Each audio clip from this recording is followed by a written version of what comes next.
পাপোহং পাপকর্মাহং পাপত্মা পাপসম্ভবান ত্রাহিমাং পুণ্ডরীকাক্ষয়ং সর্বপাপ হরহরি। জয় রাধা মাধবের জয়। ওম নমঃ শিবায়। নমস্কার বন্ধুগণ, আপনাদের সবাইকে আমাদের চ্যানেলে স্বাগত জানাই। আজ 17ই মার্চ 2025। আজকের বাংলার তারিখ হচ্ছে 3রা চৈত্র 1431 বঙ্গাব্দ। আজকের বার সোমবার। জেনে নেব আজকের মেষ রাশি এবং মেষ লগ্নের জাতক জাতিকাদের আজকের দিনটা কেমন হতে চলেছে, কোন কোন ক্ষেত্রে আপনারা কতটা লাভবান হবেন, কোন কোন ক্ষেত্রে কতটা সাবধানতা অবলম্বন করে চলবেন এবং মেষ রাশি অনুযায়ী গ্রহ নক্ষত্রের গোচরের উপর ভিত্তি করে কিছু গুরুত্বপূর্ণ তথ্য, পাশাপাশি আপনাদের রাশির জন্য শুভ রং, শুভ সংখ্যা ইত্যাদি উল্লেখ করা হয়েছে। তো বন্ধুগণ, আপনারা মনোযোগ সহকারে ভিডিওটি দেখুন, আশা করছি অনেকটা উপকৃত হবেন। আজকের ভিডিওটিতে গ্রহগতির গোচর অনুযায়ী আপনাদের রাশি সাপেক্ষে বেশ কিছু গুরুত্বপূর্ণ তথ্য, পাশাপাশি আপনাদের শুভ রং, শুভ সংখ্যা কিন্তু সমস্ত পরিমাণে উল্লেখ করা হয়েছে। তবে এছাড়াও যদি আপনাদের কোনো রকম প্রশ্ন কিংবা জানা থাকে, অবশ্যই আপনার মতামত আমাদের কমেন্টে লিখে যাবেন। পাশাপাশি আপনার সম্পূর্ণ নাম ও জন্ম তারিখ লিখতে ভুল করবেন না। যদি আপনারা চ্যানেলে নতুন দর্শক বন্ধু হয়ে থাকেন, অবশ্যই চ্যানেলটি সাবস্ক্রাইব করে রাখবেন আমাদের পরবর্তী প্রত্যেক গুরুত্বপূর্ণ ভিডিও সবার আগে পাওয়ার জন্য। তো প্রথমেই জেনে নেব আজকের পঞ্জিকা সম্পর্কে। আজ কৃষ্ণপক্ষের তৃতীয়া তিথি। আজকের নক্ষত্র হচ্ছে চিত্রা। আজকের করণ হচ্ছে বৃষ্টি। আজকের যোগ হচ্ছে ধ্রুব যোগ। এরপর জানবো আজকের সূর্য এবং চন্দ্র গণনা সম্বন্ধে। আজকের সূর্যোদয়ের সময় সকাল 6টা বেজে 30 মিনিটে। সূর্যাস্তের সময় হচ্ছে সন্ধ্যা 6টা বেজে 31 মিনিটে। আজকের চন্দ্র রাশি হচ্ছে তুলা, অর্থাৎ আজকে চন্দ্র তুলা রাশিতে অবস্থান করছে। আজকের দিনের চন্দ্রোদয়ের সময় হচ্ছে রাত্রি 9টা বেজে 17 মিনিটে। চন্দ্রাস্তের সময় পরদিন সকাল 7টা বেজে 48 মিনিট ও 59 সেকেন্ডে। এরপর জানবো আজকের শুভ সময় এবং অশুভ সময় সম্পর্কে। আজকের দিনের শুভ সময় তথা অভিজিৎ মুহূর্ত হচ্ছে দুপুর 12টা বেজে 6 মিনিট থেকে দুপুর 12টা বেজে 54 মিনিট পর্যন্ত। তো আজকের দিনের এই যে শুভ সময়টা রয়েছে, আপনারা প্রত্যেকেই এই শুভ সময়ের মধ্যে নিজেদের যে কোনো শুভ কাজকর্ম করতে পারেন। যদিও আপনাদের রাশি সাপেক্ষে আলাদা করে গ্রহগতির গোচর অনুযায়ী শুভ সময় উল্লেখ করা হয়েছে, আপনারা চাইলে সেই সময়ের মধ্যেও যে কোনো শুভ কাজকর্ম করতে পারেন। আজকের অশুভ সময় তথা দুষ্ট মুহূর্ত হচ্ছে দুপুর 12টা বেজে 54 মিনিট থেকে দুপুর 1টা বেজে 42 মিনিট পর্যন্ত। এর পরের অশুভ সময় শুরু হচ্ছে বিকাল 3টা বেজে 18 মিনিট থেকে বিকাল 4টা বেজে 7 মিনিট পর্যন্ত। তো আজকের দিনের এই যে অশুভ সময়টা রয়েছে, আপনারা প্রত্যেকেই এই অশুভ সময়ে সমস্ত দিক থেকে সাবধানতা অবলম্বন করে চলবেন। তো বন্ধুগণ, যেহেতু সময় খুবই মূল্যবান, চলুন এবার মূল আলোচনায় যাওয়া যাক। ওম নমঃ শিবায়। কালপুরুষের রাশি চক্রের সর্বপ্রথম রাশি হচ্ছে মেষ রাশি। মেষ রাশি ও মেষ লগ্নের জাতক জাতিকাদের অধিপতি গ্রহ হচ্ছে প্রেম বিরাগী গ্রহ মঙ্গল। আপনাদের রাশি সাপেক্ষে বর্তমান সময়ে প্রথম ঘরেই কিন্তু মঙ্গলের একটা শুভ গোচর লক্ষ্য করা যাচ্ছে। এর ফলে অবশ্যই আপনারা বেশ কয়েকটা দিন ধরে আপনাদের সম্পর্কের দিক থেকে বিভিন্ন সমস্যাগুলি কিন্তু মিটিয়ে উঠতে পারবেন। শুক্রের শুভ গোচর রয়েছে, এর কারণে যে কোনো কাজকর্মের ক্ষেত্রে একটা স্বাচ্ছন্দ্যতা বজায় রেখে চলতে পারবেন। বুধের পরিবর্তন রয়েছে, তবে শিক্ষাক্ষেত্রে সমস্যা কিন্তু অনেকটাই বৃদ্ধি পেতে পারে। এই ক্ষেত্রে শিক্ষার্থীরা একটু সাবধান থাকার চেষ্টা করবেন।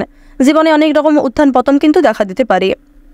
চন্দ্র এবং দেবগুরু বৃহস্পতির গোচর পরিপূর্ণ জায়গায় থাকার কারণে আর্থিক পরিস্থিতি মজবুত থাকবে, তবে মানসিক পরিস্থিতি কিছুটা হলেও দুর্বল থাকতে পারে।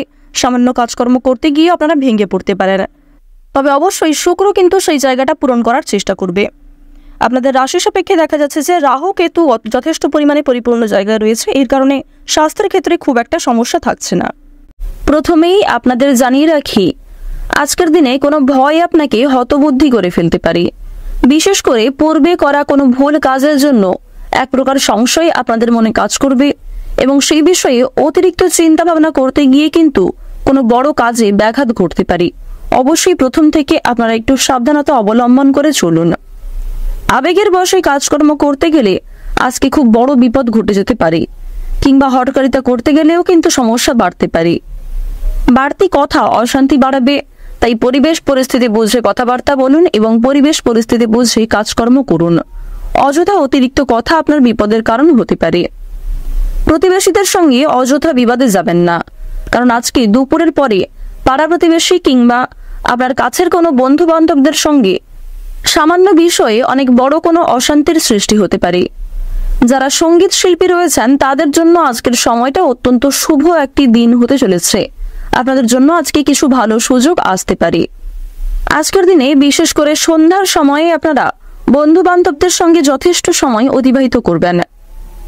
নতুন কোনো বন্ধুর জন্য আনন্দ লাভ রয়েছে। নিজের জীবন সঙ্গিনীর কোনো কাজের জন্য অশান্তি বাড়তে পারে। আবার কিছু ক্ষেত্রে আপনার জীবন সঙ্গিনী কিন্তু আপনাকে যথেষ্ট পরিমাণে সহযোগিতা করবে। অবশ্যই আপনারা নিজেদের মধ্যে ঠিকঠাক মানিয়ে নেওয়ার চেষ্টা করুন। শিক্ষাক্ষেত্রে শুভ পরিবর্তন লক্ষ্য করা যাচ্ছে। যারা শিক্ষার্থী রয়েছেন, বিশেষ করে যারা সর্বদা পড়াশোনার মধ্যে থাকেন, তাদের কিছু শুভ পরিবর্তন আজকে ঘটতে চলেছে। দীর্ঘ সময় ধরে যে অপেক্ষা করছিলেন সেই অপেক্ষার অবসান কিন্তু আজকে ঘটতে পারে। ব্যবসার ব্যাপারে ভালো চাপ বাড়বে, তবে ব্যবসাপাতের ক্ষেত্রে অগ্রগতিটাও কিন্তু বেশ ভালোই লক্ষ্য করা যাচ্ছে। বাড়িতে বিভিন্ন অতিথির আনাগোনা বাড়তে পারে। আপনার থেকে বয়সে ছোট কোনো ব্যক্তির কাছ থেকে উপকার নিতে পারেন এবং অনেকেই কিন্তু আপনাকে যথেষ্ট আজকে সহযোগিতা করবে। বিশেষ করে আপনার বাকপটুকতা এবং সুন্দর ব্যবহারের দ্বারা অনেকের কাছ থেকেই কিন্তু যথেষ্ট পরিমাণে সহযোগিতা লাভ করতে পারবেন। শত্রুপক্ষের মন জয় করতেও সক্ষম হবেন। আজকের দিনে পেটের বিভিন্ন সমস্যা কিংবা সুগারের সমস্যা কিছুটা হলেও বাড়তে চলেছে। সেদিক থেকে স্বাস্থ্যের প্রতি যত্ন নিন। এছাড়াও কোনো ক্ষতস্থানে দ্বিতীয়বার আঘাত লাগতে পারে, এমনকি রক্তক্ষরণ আজকে যথেষ্ট পরিমাণে হতে পারে। অবশ্যই আপনারা প্রথম থেকে একটু সাবধানতা অবলম্বন করে চলুন। সন্তানদের নিয়ে সংসারে কলহ সৃষ্টি হবে, তবে কিছু ক্ষেত্রে সন্তানদের কারণেই সামাজিক সুনাম কিন্তু বাড়তে চলেছে। আইনি সমস্যা থেকে মুক্তি লাভ করবেন। যারা দীর্ঘ সময় ধরে কোনো রকম কোর্ট কাছারি সম্পর্কিত মামলায় জড়িয়ে রয়েছেন, তাদের জন্য আজকে কিছু শুভ ঘটনা ঘটতে চলেছে। আপনাদের জানিয়ে রাখি, বর্তমান সময়ে আপনাদের রাশিতে দেবগুরু বৃহস্পতির যে গোচর শুভ প্রভাব যে লক্ষ্য করা যাচ্ছে, যার কারণে আপনাদের আর্থিক পরিস্থিতি কিন্তু কম বেশি মজবুত থাকতে চলেছে। অর্থ, আয়, ব্যয় এবং সঞ্চয় এই তিনটির মধ্যেই কিন্তু খুব সুন্দর সমতা বজায় থাকবে, যার কারণে আপনাদের আর্থিক পরিস্থিতির দিক থেকে কিন্তু খুব একটা সমস্যা হবে না। যারা দীর্ঘদিন ধরে বিভিন্ন ঋণের ডুবে রয়েছেন, সেই ঋণ সমস্ত পরিশোধ করতে সক্ষম হবেন। পাওনা আদায়ের ক্ষেত্রেও কিন্তু আজকে খুব একটা সমস্যা হবে না। নিজের প্রতিভা প্রকাশের জন্য আজকের সময়টা একটি বিশেষ দিন। অর্থাৎ আপনার মধ্যে যে বিশেষ গুণাগুণ কিংবা যে বিশেষ প্রতিভা রয়েছে তা কিন্তু প্রকাশ্যে আসতে চলেছে। আজকের দিনে যদি আপনারা তাড়াহুড়ো করে কোনো কাজকর্ম করেন, সেক্ষেত্রে সমস্যা বাড়তে পারে। প্রত্যেকটা কাজ স্থিরতা বজায় রেখে করুন। রাস্তাঘাটে আপনাকে সাবধানে চলাফেরা করতে হবে। বিভিন্ন রকম পশু পাখির কাছ থেকে সাবধান থাকুন। যারা বেরোজগার জাতক এবং জাতিকা রয়েছেন, তাদের জন্য কিছু শুভ পরিবর্তন লক্ষ্য করা যাচ্ছে। নতুন কাজের ক্ষেত্রে আপনারা অগ্রগতি করতে পারবেন। আপনাদের পরিবারে কোনো শুভ অনুষ্ঠান হওয়া নিয়ে আলোচনা হতে পারে। তার কিছু গুরুত্বপূর্ণ দায়িত্ব আপনাদের উপর আসার সম্ভাবনা রয়েছে। যারা রাজনৈতিক নেতা বা নেত্রী রয়েছেন, তাদের জন্য সময়টা আজকে খুব একটা ভালো হবে না। অবশ্যই আপনারা সাবধান থাকুন। প্রত্যেকটা ছোট বড় কাজের ক্ষেত্রে আপনারা ভগবানকে স্মরণ করে চলুন। মন থেকে ভালোবেসে একবার কমেন্টে জয় মা লক্ষ্মীর জয় অথবা ওম লক্ষ্মী গণেশায় নম লিখে যান। আজকের দিনে আপনাদের সবচেয়ে শুভ রং হচ্ছে গোলাপি। সবচেয়ে শুভ সংখ্যা 12। শুভ দিক হচ্ছে দক্ষিণ পূর্ব দিক। শুভ রত্ন হচ্ছে রুবি। সবচেয়ে শুভ সময় যদি বলা হয়ে থাকে বিকাল 4:42 থেকে সন্ধ্যা 7:51 পর্যন্ত। আপনারা ভালো থাকুন, সুস্থ থাকুন, সর্বদা সতর্ক থাকুন। আজকের দিনটা আপনাদের খুব ভালো কাটুক। জয় রাধে কৃষ্ণ।